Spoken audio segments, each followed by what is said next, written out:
आज सवाल ये पैदा होता है कि क्या कांग्रेस पार्टी मधुसूदन मिस्त्री जी पर कार्रवाई करेगी या ऐसे नेता को और भी पदोन्नति देकर बताएगी कि ये दरअसल कांग्रेस पार्टी और उसके प्रथम परिवार की ही शब्दावली और दिल की बात है जो मधुसूदन मिस्त्री कर रहे हैं। कांग्रेस पार्टी एक धोखा है, अविश्वास है और पूरे देश के अंदर अस्वीकार है। और गुजरात तो पहले ही अस्वीकार 27 साल पहले कर दिया।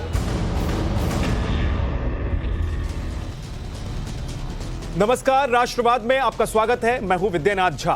राष्ट्रवाद यानी देश से बढ़कर कुछ भी नहीं। क्या गुजरात चुनाव से पहले कांग्रेस ने एक बार फिर सेल्फ गोल कर लिया है? क्या प्रधानमंत्री मोदी को गाली देकर कांग्रेस गुजरात का चुनाव जीतेगी? क्या प्रधानमंत्री मोदी को गाली देना बीजेपी के जीत की गारंटी है या फिर प्रधानमंत्री के दक्षिण भारत मिशन से कांग्रेस घबरा गई है? गुजरात में कल कांग्रेस ने अपना घोषणा पत्र जारी किया और बड़े बड़े वादे किए। कांग्रेस ने अहमदाबाद में नरेंद्र मोदी स्टेडियम का नाम बदलकर सरदार पटेल करने का वादा किया। घोषणा पत्र जारी करने के बाद कांग्रेस के वरिष्ठ नेता और गांधी परिवार के बेहद करीबी मधुसूदन मिस्त्री ने पीएम मोदी को लेकर आपत्तिजनक बयान दिया। मधुसूदन मिस्त्री ने कहा कि वो गुजरात चुनाव में पीएम को उनकी औकात दिखाएंगे। मोदी कितनी कोशिश कर ले, सरदार पटेल नहीं बन सकते। ये कोई नई बात नहीं है। जब कांग्रेस की तरफ से ऐसा बयान आया हो, इससे पहले मणिशंकर अय्यर ने 2017 में गुजरात चुनाव से पहले नीच किस्म का आदमी कहा था। कांग्रेस चुनाव हार गई। उससे पहले 2014 चुनाव से पहले चाय वाला कहकर तंज कसा गया था। नतीजा यह हुआ कि कांग्रेस को लोकसभा चुनाव में करारी शिकस्त मिली। आज कांग्रेस नेताओं के कुछ बयान आपको सुनवाते हैं।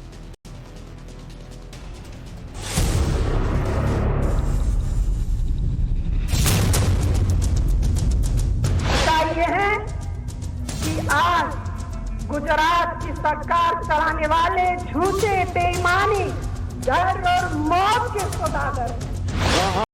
कहां मां गंगा और कहां गंदी नाली। तो ऐसा फर्क मत करो, हमें कुछ बोलने में मजबूर मत करो। मुझको लगता है कि ये आदमी बहुत नीच किस्म का आदमी है, इसमें कोई सभ्यता नहीं है और ऐसे व्यक्ति ऐसे मौके पर इस प्रकार की गंदी राजनीति की क्या आवश्यकता है? मोदी हिटलर की राह चलेगा तो हिटलर की मौत मरेगा, ये याद रख लो मोदी। मधुसूदन मिस्त्री के इस बयान के बाद बीजेपी हमलावर हो गई है। कांग्रेस पर कई सवाल दागे हैं। बीजेपी ने कहा है कि प्रधानमंत्री मोदी को गाली देना कांग्रेस की पुरानी आदत है। बीजेपी का कहना है कि जनता इस गाली का जवाब चुनाव में देगी। कांग्रेस पार्टी एक धोखा है, अविश्वास है और पूरे देश के अंदर अस्वीकार है। और गुजरात तो पहले ही अस्वीकार 27 साल पहले कर दिया। नरेंद्र मोदी जी का अपमान हिंदुस्तान बर्दाश्त नहीं कर सकता, गुजरात कैसे बर्दाश्त करेगा? सर, आपको क्या लगता है जवाब चुनाव में देगी जनता। कांग्रेस पार्टी के प्रथम परिवार सबसे खास नेता मधुसूदन मिस्त्री ने प्रधानमंत्री को कहा है कि वो उनकी औकात दिखा देंगे। ये हूबहू ऐसा ही बयान मणिशंकर अय्यर ने दिया था कि तू चाय बेच। आज सवाल ये पैदा होता है कि क्या कांग्रेस पार्टी मधुसूदन मिस्त्री जी पर कार्रवाई करेगी या ऐसे नेता को और भी पदोन्नति देकर बताएगी कि ये दरअसल कांग्रेस पार्टी और उसके प्रथम परिवार की ही शब्दावली और दिल की बात है जो मधुसूदन मिस्त्री कर रहे हैं। राहुल गांधी ने अपने भारत जोड़ो यात्रा की शुरुआत दक्षिण भारत से की, लेकिन प्रधानमंत्री नरेंद्र मोदी ने 2 दिन का दक्षिण भारत दौरा कर मिशन दक्षिण भारत का शंखनाद कर दिया। क्या कांग्रेस अब मोदी के इस मिशन से डर गई है? हालांकि प्रधानमंत्री मोदी को गाली गुजरात में दी गई, लेकिन कल ही तेलंगाना में पीएम मोदी ने गाली को लेकर क्या कहा, आपको सुनो। हताशा के कारण, भय के कारण, अंधविश्वास के कारण सुबह शाम मोदी को गालियां देते रहते हैं, भांति भांति की गालियां देते हैं। सारी डिक्शनरी मोदी को गालियां देने के लिए उन्होंने खपा दी है। मेरी आपसे प्रार्थना है, ऐसी बातों से आप परेशान मत होना। उनके पास गालियों के सिवा देने के लिए बचा क्या है भाई? आप बिल्कुल परेशान मत हो जाइए। और मैं तो पिछले 20-22 साल से बड़ी वैरायटी की गालियां खा चुका हूं। मेहरबानी करके इससे जरा भी परेशान मत होइए। शाम को उन गालियों को, उस पर बड़ी हंसी मजाक कीजिए, बढ़िया चाय पीजिए और दूसरे दिन सुबह कमल खिलने वाला है, इस खुशी में आगे बढ़िए। आज इस मुद्दे पर बहस करें उससे पहले आपको बताते हैं कि रेलवे के निजीकरण को लेकर राहुल गांधी का दावा भी फर्जी निकला है। पीआईबी फैक्ट चेक में राहुल गांधी का दावा झूठ पाया गया है। राहुल गांधी ने दावा किया था कि भारत रेलवे की 151 ट्रेनों, रेलवे संपत्ति, स्टेशन और अस्पतालों का निजीकरण किया गया है, जिस पर पीआईबी ने ट्वीट कर लिखा है कि रेलवे अपने किसी भी संपत्ति का निजीकरण नहीं कर रही है। ट्वीट में जो दावे किए जा रहे हैं वो फर्जी है। और ऐसे में आज सवाल है, गुजरात चुनाव की लड़ाई औकात दिखाने पर क्यों आई? मोदी को गाली देकर चुनाव जीतेगी क्या कांग्रेस? और पीएम मोदी को गाली देकर कांग्रेस ने सेल्फ गोल कर लिया है क्या? गुजरात चुनाव से पहले कांग्रेस ने हार कांग्रेस को मिली या फिर कांग्रेस ने हार मान ली है? मोदी के दक्षिण मिशन से क्या कांग्रेस घबरा गई है? ये तमाम सवाल हैं जिसका जवाब हम आज राष्ट्रवाद में अपने मेहमानों से पूछेंगे। तो मेहमान कौन कौन हैं वो आपको बता देते हैं। प्रेम शुक्ला जी हैं, प्रवक्ता बीजेपी से, बहुत बहुत स्वागत है आपका। हर्षवर्धन त्रिपाठी जी हैं, वरिष्ठ पत्रकार, आपका भी बहुत स्वागत है। रविंद्र सिंह ढुल हैं, नेता हैं कांग्रेस के, बहुत बहुत स्वागत है। पंकज शर्मा जी हैं, राजनीतिक विश्लेषक हैं, और अकील खान हैं, राजनीतिक विश्लेषक। लेकिन सबसे पहले कांग्रेस के नेता रविंद्र सिंह ढुल के पास मैं चलता हूं। रविंद्र जी, क्या चुनाव जीतने से ज्यादा महत्वपूर्ण कांग्रेस पार्टी के नेताओं को प्रधानमंत्री को गाली देना लगता है, और उनको लगता है कि भाई हम इससे संतुष्ट हो जाते हैं, हम गाली दे लें, उसके बाद चुनाव जीते हारे कोई फर्क नहीं पड़ता है? आनंद तो प्रधानमंत्री नरेंद्र मोदी को गाली देने में। देखिए, जहां तक बात बयानों की है तो मैं बता दूं कि भी हम ये जब जिक्र कर ही रहे थे तो शायद नरेंद्र मोदी जी की गलत बयानी का भी जिक्र कर लिया जाता तो ज्यादा बेहतर रहता। केवल एक पक्षीय बात करने का कोई मतलब नहीं है। आपको ध्यान है कि 2013 के अंदर खूनी पंजे का बयान जो नरेंद्र मोदी ने दिया, वेस्ट बंगाल इलेक्शन के टाइम में नरेंद्र मोदी ने जो पुल गिरा था उस समय पर मोदी जी ने ये कहा कि भी भगवान का फैसला है, ये तो दीदी को वहां से हटा दो।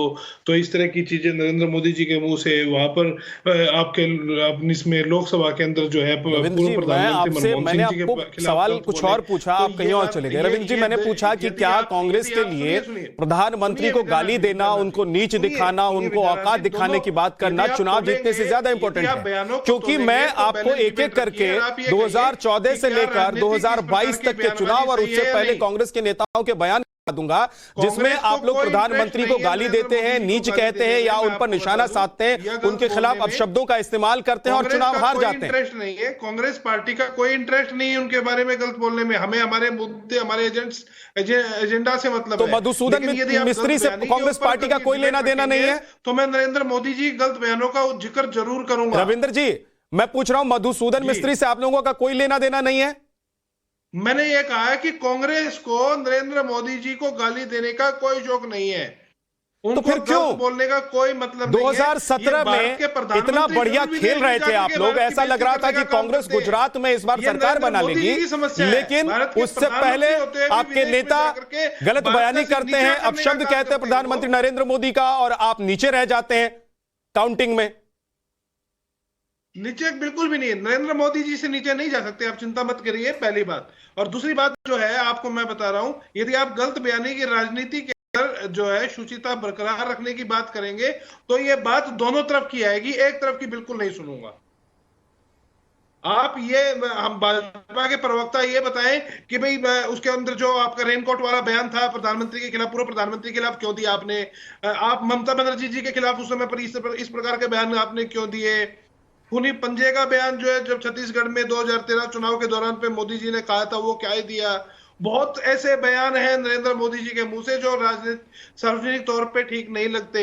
हर बयान की चर्चा मतलब आपको इससे फर्क नहीं पड़ता? और दूसरी बात, आपको इस बात से फर्क नहीं पड़ता है कि आपके नेता बदजुबानी करते हैं और नुकसान के तौर पर आपको चुनाव में हार मिलता है? प्रेम शुक्ला जी, भारत के प्रधानमंत्री की प्रेम शुक्ला जी, गरिमा को आपको ठेस जवाब नहीं देंगे। प्रेम पहुंचाई शुक्ला गई जी। है, वो बात ठीक है जी, भारत के विद्यानाथ जी। प्रधानमंत्री जो है प्रधानमंत्री पद की गरिमा को लगातार ठेस पहुंचाते हैं। जी विद्यानाथ जी, प्रेम शुक्ला जी, क्या कांग्रेस को विद्यानाथ जी आनंद आता देखिए, है कि आदरणीय प्रधानमंत्री को गाली दीजिए? प्रधानमंत्री पूरे देश के होते हैं, वो बीजेपी के नेता नहीं है, वो पूरे देश के प्रधानमंत्री हैं, और उनको अगर गाली दें और उससे कांग्रेस का नुकसान भी हो, तो कांग्रेस को क्या आनंद इस बात में आ रहा है कि भाई गाली दे दिया, अपना काम हो गया, अब चुनाव जीते हारे उससे कोई फर्क नहीं पड़ता? प्रेम जी, देखिए, गाली देना उनके संस्कार का अंग है। श्रीमती सोनिया गांधी क्या कांग्रेस के बाहर की कांग्रेस की अध्यक्षा थी और मौत का सौदागर कह रही थी? स्वयं प्रियंका वाड्रा ने नीच कहा आदरणीय मोदी जी के लिए, चाय वाला, गंदी नाली, गंगू तेली, 87 गालियां अब तक आदरणीय नरेंद्र मोदी जी को कांग्रेस के विविध नेता दे चुके हैं। और उन गालियों का जब जिक्र आता है तब उसके जवाब में तमाम गढ़ी फर्जी बातें लाकर कांग्रेस के लोग प्रयास करते हैं कि मोदी जी को भी अपशब्द बोलने वाला व्यक्ति सिद्ध करने का हर संभव प्रयास किया जाता है। परिणाम क्या है? ये जितनी गालियां देते, जैसे आदरणीय मोदी जी ने कल तेलंगाना में जो बात कही कि मुझे रोज 2-3 किलो गालियां मिलती हैं और उन गालियों के बल पर मेरा पुष्ट होता है, राजनीतिक पुष्टि होती है मेरी, और वो मेरे लिए पुष्टाहार की तरह है, उसे पौष्टिक आहार और कोई नहीं है। तो आदरणीय नरेंद्र मोदी जी को कांग्रेस के लोग चूंकि चुनाव में हरा नहीं सकते, मुद्दों से हरा नहीं सकते, जिस तरह की लूट मचा रखी थी, अब उस तरह की लूट के कारण उनकी जो जनता में साख समाप्त है, उसके कारण सतत आदरणीय नरेंद्र मोदी जी को, भारतीय जनता पार्टी को, भारतीय जनता पार्टी के नेताओं को, अरे भाई पहले तो हत्याएं कर चुके हैं ना। 10,000 सिखों का कत्लेआम करने वाली पार्टी, 1948 में 10,000 ब्राह्मणों का कत्लेआम करने वाली पार्टी, ये तो भाई लोगों क्या की हत्या करवाते रहे हैं। ये तो चुनाव जीतने के लिए हत्याएं करवा दें। गाली तो बहुत छोटी सी चीज है, तो गाली देना, हत्या करवा देना, बदनाम करना, हर संभव जो है अपने शत्रु को जो है, राजनीतिक शत्रु को जो है वो शत्रु मानकर उसका निपटान करने का हर संभव प्रयास करना, यह तो कांग्रेस की परंपरा है। इसको आप भली भांति जानते हैं कि पंडित जवाहरलाल नेहरू खिलाफ एक कविता लिख दी तो मजरू सुल्तानपुरी को जेल में ढकेल दिया था। पंडित जवाहरलाल नेहरू के जमाने से जो है ये कांग्रेस की और स्वयं, आपको ध्यान होगा, राजीव गांधी जब बोफोर्स तोप के मामले में विरोधियों ने उनसे सवाल पूछना शुरू किया तो उन्होंने क्या जवाब दिया था, याद है? कि हाथी बढ़ती जाती कुत्ते भूखते रहते हैं। तो अपने विरोधियों को कुत्ता कहने का काम तो श्रीमान राहुल गांधी के पिता श्री राजीव गांधी किया करते थे। तो ये इनके यहाँ गालियां देना इनका संस्कार है, ये गालियां देते देते ही निपटे हैं और गालियां देंगे। ठीक है, रविंद्र जी आपको जवाब देना चाहते हैं। रविंद्र जी, मैं आपके पास वापस आऊंगा, लेकिन उससे पहले पंकज जी, क्या कांग्रेस को ऐसा लगता है कि प्रधानमंत्री नरेंद्र मोदी के खिलाफ अनाप शनाप बोलेंगे तो चुनाव जीत जाएंगे और गुजरात के लोग कांग्रेस को अपने हित का नेता, पार्टी समझेंगे, कांग्रेस नेताओं को समझेंगे कि यही हमारा असली नेता है जो प्रधानमंत्री नरेंद्र मोदी को गाली देता है? बात का बतंगड़ बनाना हो तो किसी भी बात का बतंगड़ बनाया जा सकता है। औकात है अरबी का शब्द और इसका अर्थ है सामर्थ्य, शक्ति, बिसात। कहते हैं ना, आपकी बिसात क्या है, आपकी सामर्थ्य क्या है, आपकी शक्ति क्या है। लेकिन इसके साथ भी मैं ये कहना चाहता हूं कि जो मूलतः हिंदी भाषी राजनीतिक नहीं है, वो चाहे किसी भी राजनीतिक दल में हो, उन्हें शब्दों के चयन में थोड़ी सावधानी बरतनी चाहिए, क्योंकि इस तरह जिस भाव से कहा गया कि औकात दिखा देंगे, उसका मतलब है कि हम प्रधानमंत्री जी को उनकी सामर्थ्य का एहसास करा देंगे, उनकी शक्ति का एहसास कराएंगे। अच्छा। लेकिन अब कुछ शब्द ऐसे हैं जो रूढ़ हो गए हैं, उनका अर्थ अलग तरह से समझा जाता है। तो मधुसूदन मिस्त्री जी ने जो कहा, मुझे नहीं लगता कि उन्होंने इस भाव से कहा, लेकिन शब्द का अर्थ चूंकि रूढ़ है और उसके बारे में एक अवधारणा बन चुकी है, इसलिए ये बात का बतंगड़ बन रहा है। ठीक, ये जो ताजा विवाद है ये इसलिए फैलाया जा रहा है कि गुजरात और हिमाचल दोनों राज्यों में भारतीय जनता पार्टी की स्थिति मजबूत नहीं है।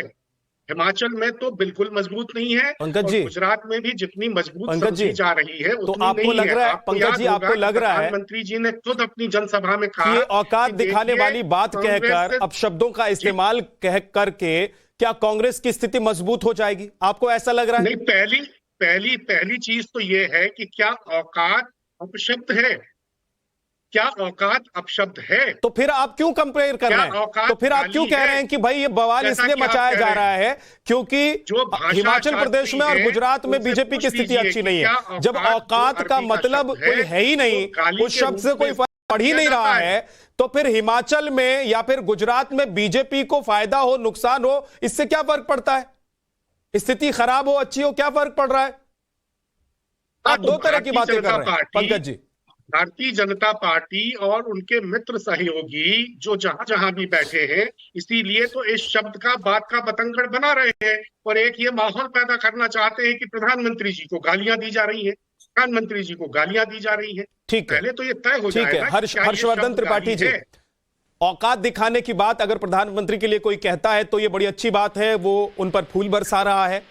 पंकज जी दूसरी बात ये कह रहे हैं क्योंकि हिमाचल प्रदेश में और गुजरात में बीजेपी की स्थिति बहुत खराब है, इसलिए इस शब्द का बतंगड़ बनाया जा रहा है ताकि बीजेपी को फायदा मिल जाए।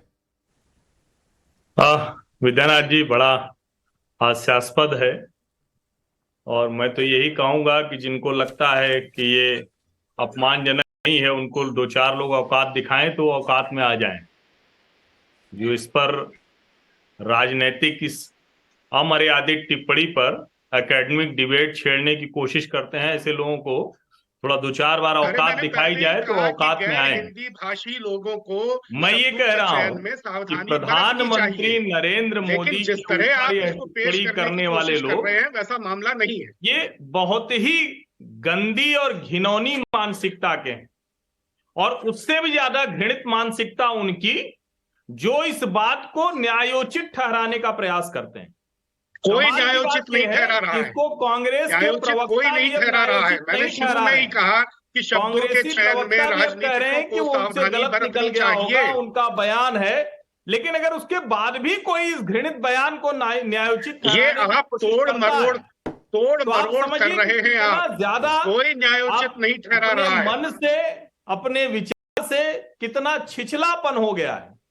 और मैं तो मेरा निवेदन ये है कि क्या औकात कई बार ऐसा होता है, क्या औकात शब्द जो अरबी का है बात वो पर गाली चर्चा है, करते हुए आगे क्या बढ़ते वो गालियों में शुमार होता है? कि सही क्या है गलत क्या है, आपके मन में एक खांचा तय है, उस खांचे के आधार पर आप बहस करते हैं, तभी आप इस तरह के स्तरहीन अमर्यादित बयानों को सही ठहराने की एक स्तरहीन कोशिश कर सकते हैं। ये कोशिश स्तरहीन है कि इस तरह की बात का बेकार में बतंगड़ बनाया जाए। मतलब ये है पंकज शर्मा जी, स्तरहीन है पंकज जी, इसका मतलब ये है कि अगर हर्षवर्धन त्रिपाठी आपको कहेंगे कि पंकज शर्मा मैं तुमको औकात दिखा दूंगा तो आपको बिल्कुल भी बुरा नहीं लगना चाहिए?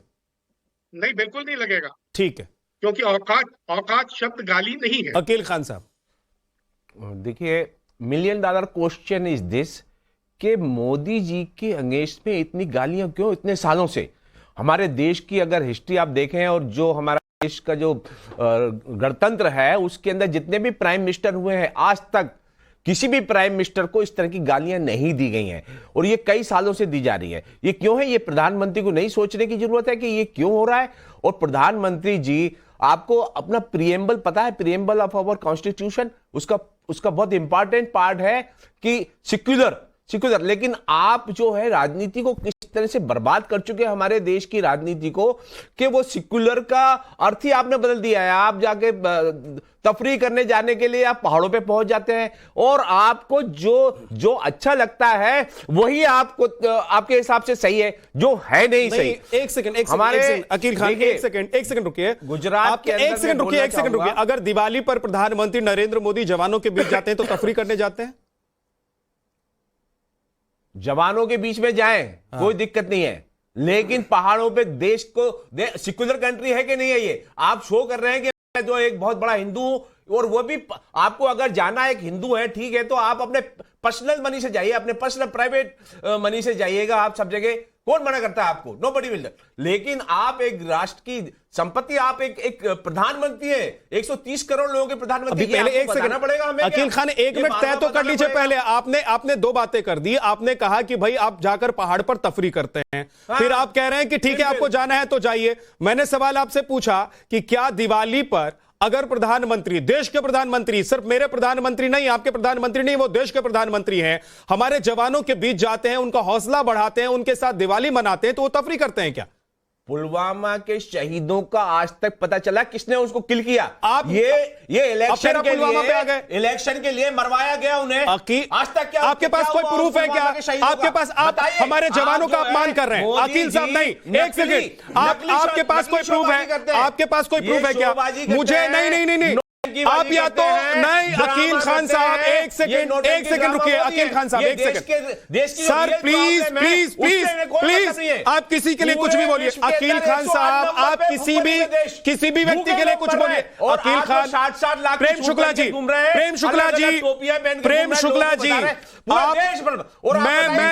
ना अकील खान साहब पहले जवाब दीजिए, जवाब दीजिए। आपके पास कोई प्रूफ है क्या? आप हमारे जवानों का अपमान करेंगे? आप हमारे जवानों का अपमान करेंगे? उनका नहीं, और गुजरात उन जवानों का आप अपमान कर रहे हैं जो बॉर्डर पर खड़े हैं इस वक्त, जिनकी वजह से आप यहाँ पर बैठकर बोल रहे हैं। आप बताइए पहले। आप जो है जो आप नीति बताते हैं कि प्रेम शुक्ला जी, शराब की नीति, आप क्या प्रधानमंत्री पहाड़ों पर जाते हैं दिवाली में तफरी करने के लिए?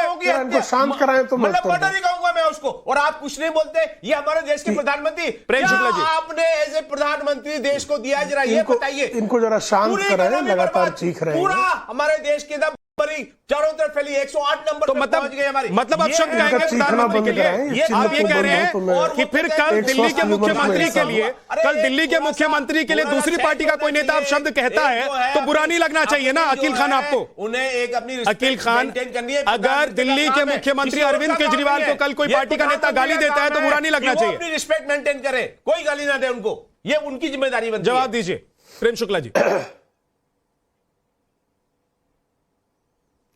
देखिए, आदरणीय प्रधानमंत्री जी देश के सैनिकों के साथ दिवाली मनाए तो पाकिस्तान के प्यादों का तो निश्चित तौर पर जो है विविध अंगों में आग लग गई होगी। तो आग लगी हुई है, पुलवामा में किस तरह से गर्त में गिरे हुए लोगों से बात करनी पड़ती है कि एक गर्त में गिरा हुआ है, बीच में चिल्ला मत, चिरकुट, चुप, बकवास करता है, चुप इधर, देशद्रोही, नमक हराम, चुप, शहीदों को बकवास करता है। मैं तेरे पीछे बोल रहा था, चिरकुट, चुप, पाकिस्तानी के लिए जाने वाले लोगों को पाकिस्तान के तलवे चाटने वाले चिरकुट, और आप इस बुरी तरह से विद्यानाथ जी इसको चुप कराओ, उसको प्रोटेक्ट कर रहे हैं। इस चिरकुट को चुप कराओ, जरा बताइए जरा आप, इस चिरकुट को चुप कराओ। देशद्रोही पाकिस्तान के दलाल को, अकील खान एक सेकंड, पाकिस्तान के दलाल को किसने मारा? आप जो कह रहे हैं उसका कोई प्रूफ है क्या आपके पास? जवाब दीजिए। आपको मुंह में जो आएगा वो बोलेंगे अकील खान। पाकिस्तान ने मारा। अकील खान का ऑडियो थोड़ा सा डाउन कर दीजिए, फेडर डाउन कर दीजिए। प्रेम शुक्ला अपनी बात कंप्लीट कीजिए। अनाप शनाप कुछ भी बोलेंगे अकील खान आप? क्या अनाप शनाप है? आपके पास क्या प्रूफ है?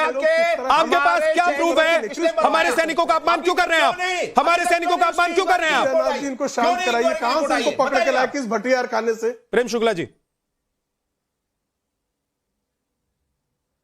देखिए, किसी भटियार खाने से आए हुए लोग बहस में बैठ जाते हैं और आदरणीय प्रधानमंत्री पुलवामा को आदरणीय प्रधानमंत्री जी ने पुलवामा ये किसी भटियार खाने का बहुत ही चिरकुट व्यक्ति इस तरह की निकृष्ट कोटि की बात कर सकता है। जिस निकृष्ट कोटि की बात ये अकील खान कर रहा है, ये पाकिस्तान के चंदे पर पलने वाला कोई जीव ही कृमिकाय इस तरह की वार्ता कर सकता है? क्या बात कर रही है कि पुलवामा आदरणीय प्रधान पाकिस्तान ने नहीं करवाया?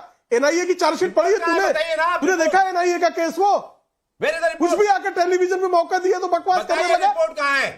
अभी तक क्यों नहीं उसकी इंक्वायरी हुई पूरी? चिरकुट कहीं का, कहां से पकड़ के लाया भटियार खाने से इसको? ये देश के साथ दुश्मनी है, देश के साथ गद्दारी है कि हमारा जाके नहीं पढ़ना रिपोर्ट, उसकी रिपोर्ट अभी तक नहीं आई है। जाके गद्दारी करने वाले तेरे जैसे लोग होते हैं, बिके हुए, क्योंकि चिरकुट कहीं का भटियार खाने का, भटियार खाने से आया। एक मिनट रुकिए, देश गर्दुल्ला कहीं का कुछ बकवास। अकील खान जानबूझकर मेरे डिबेट को डिरेल करना चाहते हैं। मैंने सीधा सा सवाल पूछा था कि प्रधानमंत्री को, चाहे वो प्रधानमंत्री आज नरेंद्र मोदी हैं, कल मनमोहन सिंह थे, परसों कोई और हो जाए, क्या प्रधानमंत्री जो होते हैं देश के, उनको गाली देना, उनके खिलाफ अपशब्द बोलना, ये क्या शोभनीय है? और क्या इस तरह की भाषा का अगर इस्तेमाल किया जाता है तो पार्टियों को फायदा होता है? अकील खान, मैंने आपसे यह सवाल पूछा, आप गलत कहीं और है। चले गए। प्रधानमंत्री की जो इज्जत है वो रखनी जरूरी है, लेकिन सबसे पहले प्रधानमंत्री को अपनी इज्जत रखनी जरूरी है। सड़ी हुई बीजेपी मानसिकता के लोग बहस करने चले आते हैं। इस बात का सड़ी ध्यान हुई देना, ठग बोल मानसिकता रहे हैं के आप चीफ दूषित मिनिस्टर को। लोग, आप पता नहीं क्या जिनको बोल रहे हैं लोगों पाकिस्तान को। परस्ती आप के अलावा प्रधानमंत्री को कोई रोकना कारोबार चाहिए, ये नहीं सब है। बातें भारत क्यों के प्रधानमंत्री सैन्य रोकते नहीं है इनको? सामर्थ्य को ये अपमानित बताइए करने आप, के अलावा जिनके पास अगर वो हमारे कोई देश के काम नहीं 130 है। करोड़ लोगों हो के गया, हो प्रधानमंत्री गया। हैं। अकील खान आपका हो गया, तो सुन ले जरा प्रेम शुक्ला क्या कहना चाहते हैं, उनकी बात भी सुन लेते हैं। मुंह उठा प्रेम जी के चले बोलिए। आए प्रधानमंत्री जी के बारे में, सेना के बारे में, भारत की संप्रभुता के बारे में, भारत की सेना के शौर्य के बारे में, प्रधानमंत्री जी की गरिमा के बारे में, संवैधानिक संस्थाओं के बारे में उठे, मुंह उठाए और जो इनके मन में आया अनाप शनाप शब्दों का प्रयोग कर दिया। कुछ नहीं और प्रयोग करके ये पुलवामा जो है प्रधानमंत्री जी ने कहा, इस तरह की बात सिर्फ पाकिस्तान के आईएसआई के चंदे पर पलने वाला कोई चिरकुट ही कर सकता है। कोई सामान्य व्यक्ति जिसको जरा सा भी ज्ञान होगा भारत का, भारतीयता का, भारतीय एजेंसियों का, आतंकवाद के विरुद्ध युद्ध का, वो कोई व्यक्ति इस तरह की बात नहीं कर सकता। अकील खान निश्चित तौर पर कहीं निकृष्ट कोटि का व्यक्तित्व है, इसमें कोई संदेह नहीं है कि वो पुलवामा के बारे में सबूत देते हैं। इसको इसके कुरान की कसम, अगर ये मुसलमान है तो इसको इसके कुरान की कसम एक सबूत ला के दे दे। अगर ये असली मुसलमान है, अगर ये असली अपनी माँ बाप की संतान है, तो जरा जाके आप ला के दो एक सबूत कि पुलवामा में किसी भी भारतीय व्यक्ति का हाथ है। पाकिस्तानियों के हाथ को, पाकिस्तान के पापों को, और पूरी बहस आपकी विद्यानाथ जी, आपने ऐसे निकृष्ट आदमी को लाके बैठा दिया कि आपकी पूरी बहस जो है उसका स्तर जो है वो धूलित हो गया। ऐसे निकृष्ट व्यक्ति को आप ले आए, देखो चिल्ला रहे कैसे चिल्ला रहे। एक सेकंड अकील खान, कम से कम आप किसी का, आप प्रधानमंत्री का सम्मान नहीं कर रहे हैं। देश का प्रधानमंत्री का सम्मान आप लोगों के लिए मायने नहीं रखता है।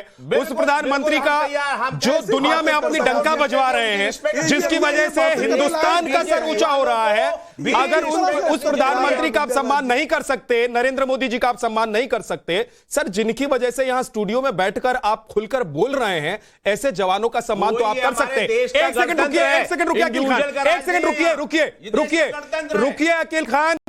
मैंने आज डिबेट अपने सेना के जवानों के लिए नहीं किया है।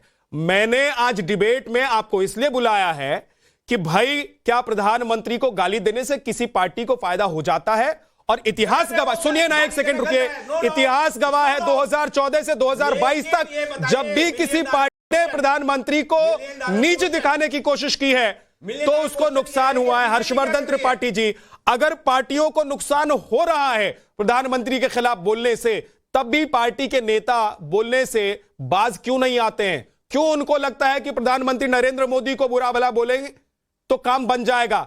क्या इससे पार्टी में उनकी औकात बढ़ जाती है कि वो प्रधानमंत्री को औकात दिखाने की कोशिश करते हैं? देखिए विद्यानाथ जी, ये दरअसल राजनीतिक विमर्श का गिरता स्तर है, और कई बार जब हम लोग ये सब चर्चा करते हैं तो एक पत्रकार के तौर पर मुझे इस तरह के विषयों पर बातचीत करने में भी थोड़ा असहजता होती है। लेकिन आप कल्पना करके देखिए, ज्यादा समय नहीं हुआ, थोड़ा लार्जर पर्सपेक्टिव में देखेंगे तो समझ में आएगा। ये जो गांधी परिवार और उनके गुलामों की फौज है ना, आपको याद होगा प्रियंका गांधी से एक पत्रकार ने पूछा, स्मृति ईरानी ने कहा, तो उनका हु स्मृति ईरानी?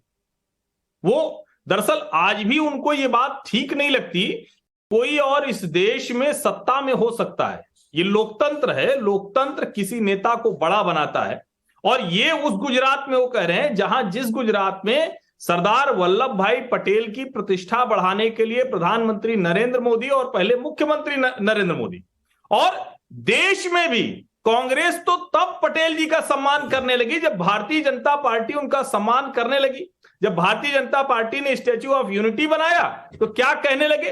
पूरी गुलामों की फौज कहने लगी कि अरे देखिए ये कहां से क्या आ रहा है, इतना रोजगार मिल जाता।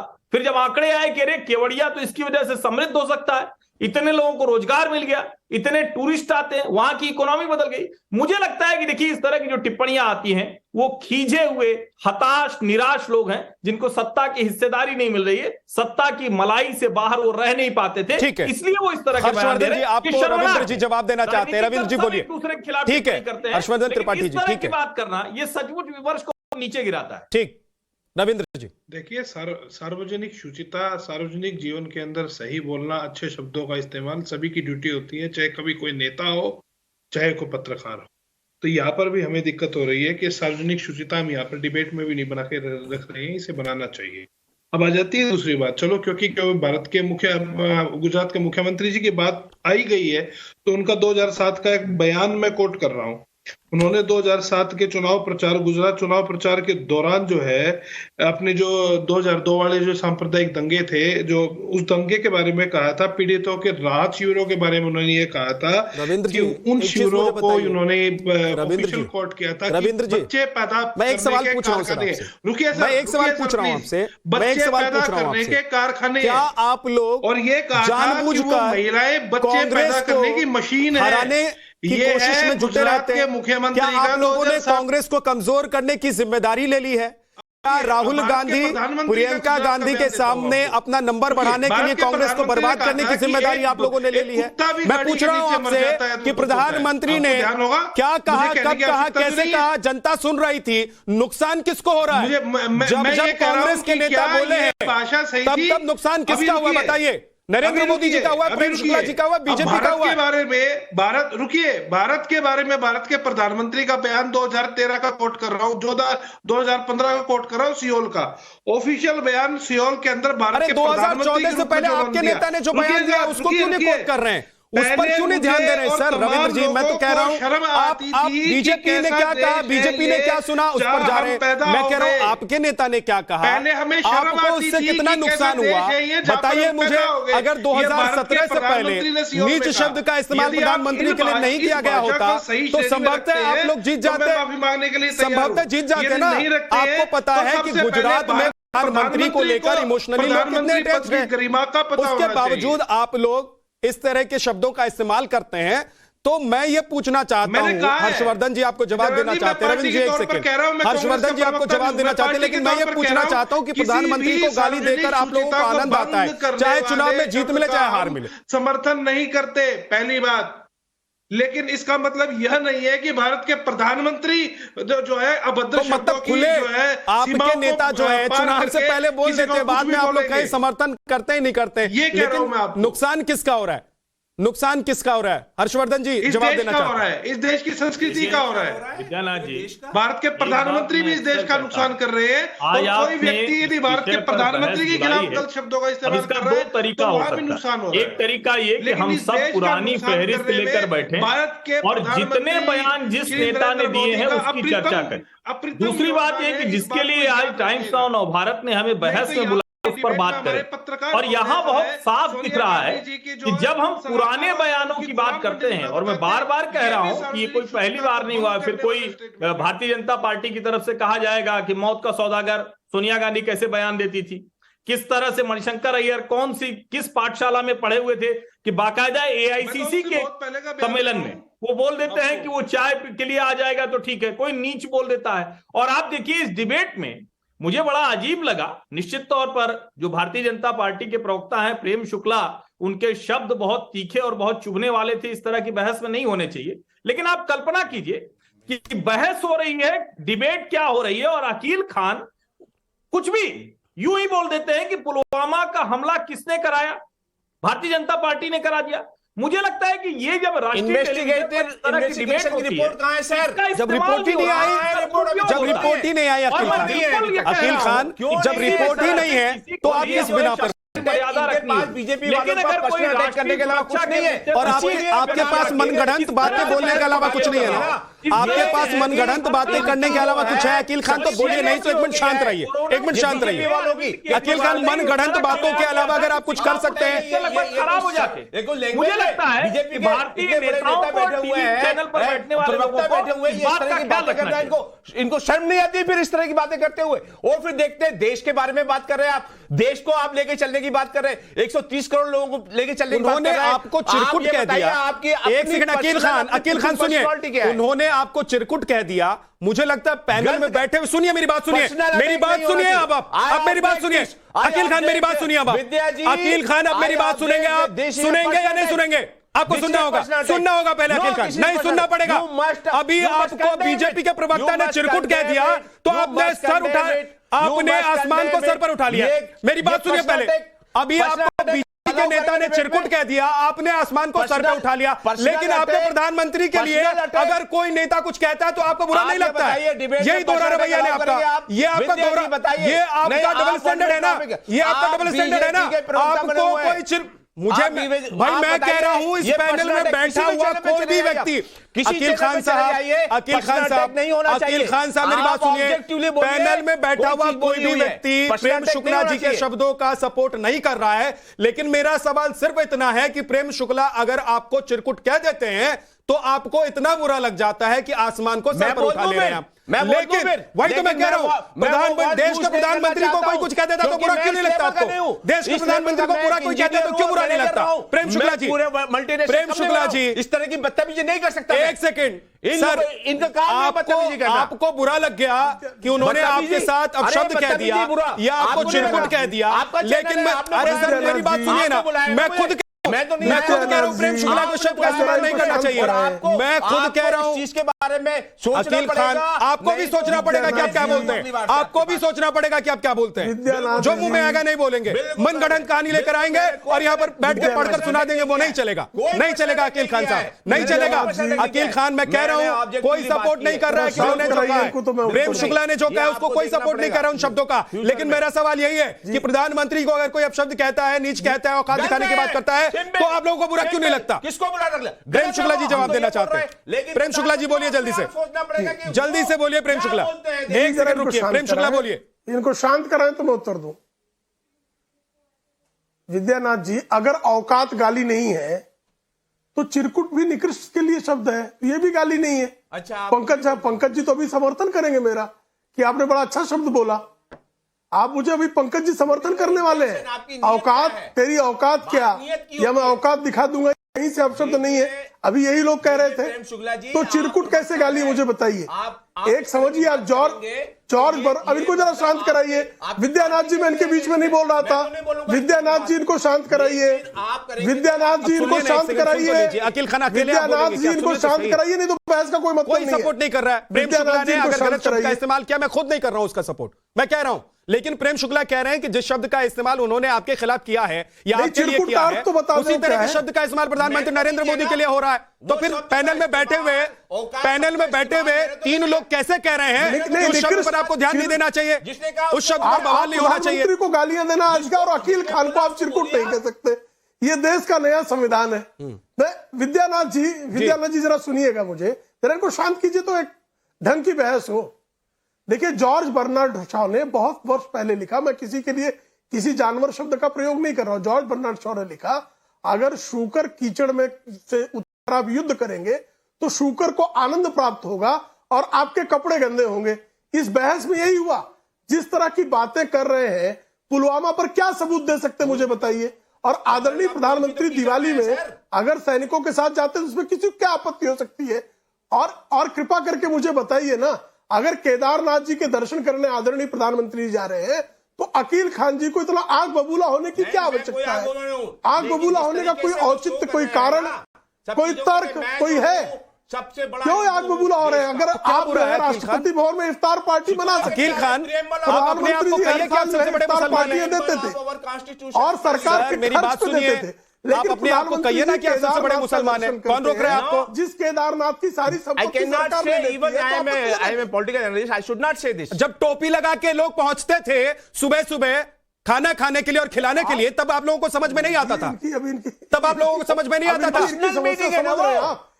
वो पर्सनल मीटिंग हो गई और प्रधानमंत्री नरेंद्र मोदी अगर केदारनाथ चले गए तो वो पब्लिक हो गया, कोई ऑब्जेक्शन नहीं है। तो फिर क्यों उन पर्सनल मीटिंग्स की तस्वीरें आती थी टीवी पर? बताइए मुझे, क्यों बुलाया जाता था कैमरे को? जनता के पैसे से क्यों कर रहे हैं? कमाल की बात करते हैं, विजिट करते हैं, कमाल की बात करते हैं। अकील खान, डबल स्टैंडर्ड नहीं सर, डबल स्टैंडर्ड नहीं विजिट में कोई दिक्कत नहीं है, मैं फिर बोलूंगा। खाना खिलाने के लिए बुलाइए, खाना खाने जाइए, टोपी पहनिए, देश के और दिखाइए, फोटो खिंचवाइए, बुरखा वाली बच्ची के साथ फोटो खिंचवाइए, तो वो पर्सनल नहीं है। राहुल गांधी जो कर रहे थे वो पर्सनल था कि नहीं था, मुझे बताइए। अब जवाब नहीं है आपके पास। और राहुल गांधी पंकज जी,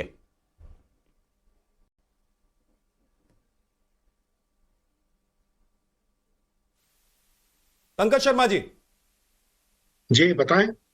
पंकज शर्मा जी, सवाल यह नहीं है कि अकील खान क्या सोच रहे हैं मैं क्या सोच रहा हूं, सवाल यह है कि हम सब जो हैं हमारे देश के प्रधानमंत्री के लिए क्या सोच रहे हैं। अगर किसी पार्टी का नेता गाली दे रहा है, नीच कह रहा औकात दिखाने की बात कर रहा है, तो आपको क्या लग रहा है, इससे क्या उसकी औकात बढ़ जाती है उसकी पार्टी में? इसलिए बार बार एक नहीं दसियों एग्जाम्पल मैं आपको पढ़ के सुना दूंगा, और इससे उस पार्टी का नुकसान होता है।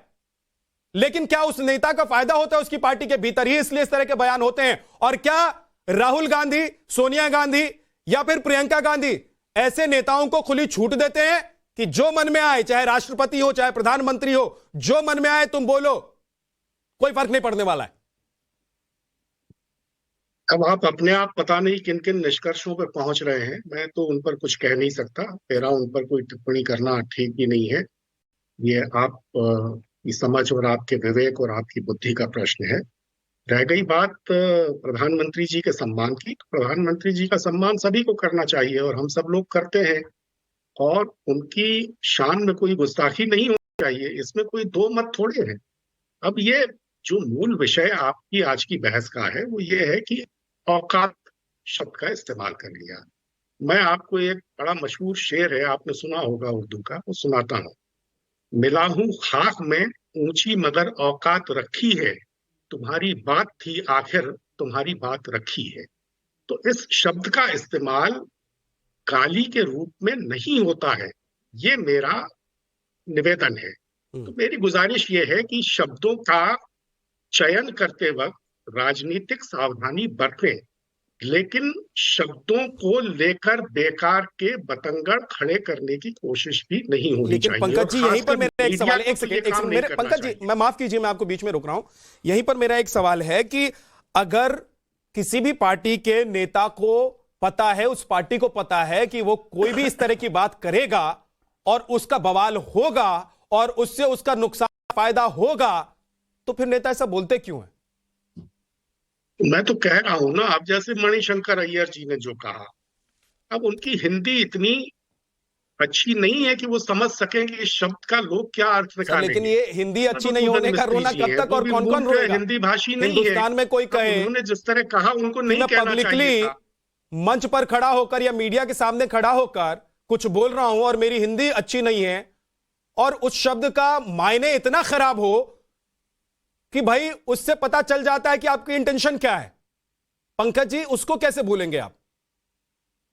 मुझे नहीं लगता कि उन्होंने इस इंटेंशन से कहा, लेकिन मैं कह रहा हूं ना कि कुछ शब्द ऐसे हैं जो समाज में जिनका अर्थ रूढ़ हो गया है, वो उसी तरह से लिए जाते हैं, तो उनका इस्तेमाल करने में सावधानी बरतनी चाहिए। लेकिन मीडिया को खासकर ये एक कंसेशन देना चाहिए कि क्या इस शब्द के पीछे, कहने के पीछे भावार्थ वही था।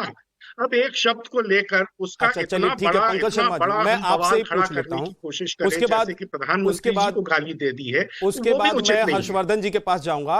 आप दोनों पत्रकार हैं और मुझे एक चीज बता दीजिए, अब राजनीतिक विश्लेषक हो गए हैं आप, लेकिन मुझे एक चीज बता दीजिए कि इस शब्द का अगर कोई मायने नहीं है, कोई मतलब नहीं है, तो फिर कांग्रेस के इतने बड़े नेता, गांधी परिवार के इतने करीब नेता क्यों इस्तेमाल कर रहे थे, क्यों जाया कर रहे थे? वैसे भी तो कहते हैं ना भाई कि भाई शब्दों को जाया मत कीजिए आप, तो क्यों जाया करते हैं वो? नहीं, तो मैं तो कह रहा हूं ना कि उनको इस शब्द का इस्तेमाल नहीं करना चाहिए था। इस शब्द का इस्तेमाल करने में सावधानी बरतनी चाहिए थी, क्योंकि इस शब्द का लोग जो है वो अनर्थ निकालते हैं। ठीक है, हर्षवर्धन त्रिपाठी जी, बिना मतलब का बवाल हो रहा है और उनकी नहीं समझ में पंकज शर्मा जी कह रहे हैं कि भाई शब्द का कोई ऐसा अर्थ नहीं है कि आप बवाल करें, इसका कोई अर्थ ऐसा है जिससे प्रधानमंत्री को बुरा लगे या देश के किसी व्यक्ति को बुरा लगे कि उनके प्रधानमंत्री को किसी ने कुछ गलत बोल दिया है। देखिए, प्रधानमंत्री को बोल दिया तो प्रधानमंत्री तो कहते हैं ना कि हम तो दूसरे की गालियां जो होती हैं उसको हम सीढ़ी बना लेते हैं, पत्थर जो है उससे ऊपर चढ़ जाते हैं। अब दुर्भाग्य ये है कि हम लोग कई बार ना, मैं जो बार बार कह रहा हूं कि एकेडमिक बहस अलग होती है, बयानबाजी अलग होती है। हम अगर कहें कि किसी नेता की राजनीतिक औकात नहीं है, राजनीतिक हैसियत नहीं है, तो उसके मायने निकलेंगे, एक पॉलिटिकल टिप्पणी हुई है। लेकिन अगर हम ये कह रहे हैं कि आपको औकात दिखा देंगे, दोनों में बहुत फर्क है। भाषा जानने वाले लोग जानते हैं कि भाषा बोलना, भाषा वही शब्द कैसे रंग बदल देती है, उसका अर्थ बदल जाता है। और यहां बहुत स्पष्ट तौर पर है कि मधुसूदन मिस्त्री कह रहे हैं कि नरेंद्र मोदी को उनकी औकात दिखा देंगे, उनकी औकात बता देंगे।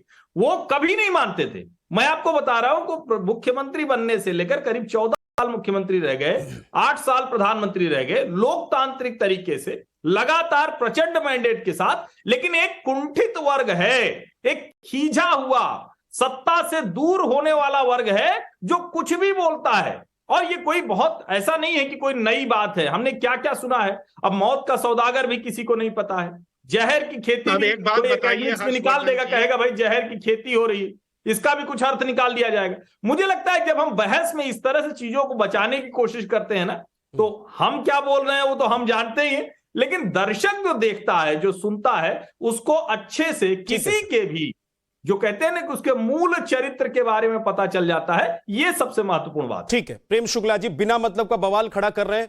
इस शब्द का कोई गलत मतलब नहीं है, ऐसा पंकज शर्मा जी कह रहे हैं, और पंकज शर्मा जी ये भी मानते हैं कि ये शब्द नहीं इस्तेमाल होना चाहिए। दोनों बातें वो कह रहे हैं। लेकिन क्या बीजेपी बिना मतलब में बवाल कर रही है और गुजरात में फायदा उठाने की कोशिश कर रही है?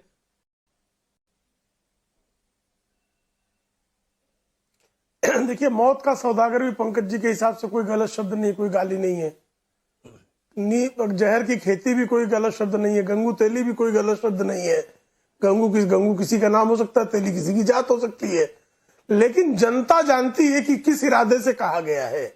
मौत का सौदागर किस इरादे से श्रीमती सोनिया गांधी ने आदरणीय नरेंद्र मोदी जी के मुख्यमंत्रित्व काल में उनके विरुद्ध कहा था, ये गुजरात की जनता जान गई। नीच किस उद्देश्य से कहा गया, गुजरात की जनता जान गई। गंगू तेली क्यों कहा गया, जाय की जनता गुजरात की और देश की जनता जान गई। ये चाय बेचने की औकात है, ये कांग्रेस दफ्तर के बाहर चाय बेचेगा, देश की जनता जान गई।